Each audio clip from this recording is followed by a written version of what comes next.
ki major project di Rain Museum. Keba ngila dang sedang sina mata. Hapo ke Mausram konstitusi ke bangla sina ha Mausram dong rob. Tegani ke jing sedang ke jing sina ni ke project ru kalau yai baik kem jing ko. Marba ke Mausram keladi sisa bandon hakamap jeng tourism hapo ka ri berkoi. Nri ki bri syuti bi kata ka jing ong ba ka jing ki sinong ka biju slaptam. Nri ka jingwan jing turis nalor badon ka maujin boin nalor bagi bur ki jaka jing okai nomor ke jing snu tan ki serok ki turis kim kiar banwan. Te ndradep sakane ka Rain Museum. Makane ka Rain Museum la sanction ya ka arpusan arpunyo krore. Te ni community bukan ke project ndaladep kone project. Kan long ru ka kerja information center ki turis bro.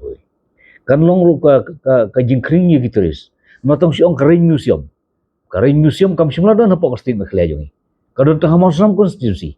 Kane ka pun isiaba ka Mausram kadai kata ka sinong ka bala panam ka jingjo slap berkebala kan air ya kata ka ya ka advertisement ya ka publicity bagi ladon ka Rain Museum. Kane ka sa kring bagi turis.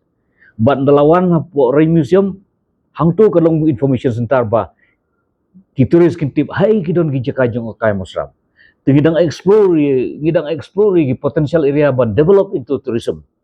Kanang balado turis unwan, hindi bu usuan klemsa unwan bat pelupor bat bansa tu.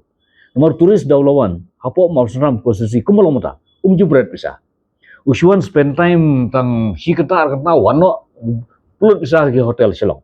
Di community bagi mungkin mi bun ki homestay, nata ki restoran ki ban babiang bakin bam gitu veg and non veg di bantuan Mausram. Kenapa dagani ke jing don jing kini kan kering ye tourism ye turis ki banwan jing kai hapo ke Mausram kursi. Bagi community baga footfall jing turis hagi snem ke banwan kanang bon.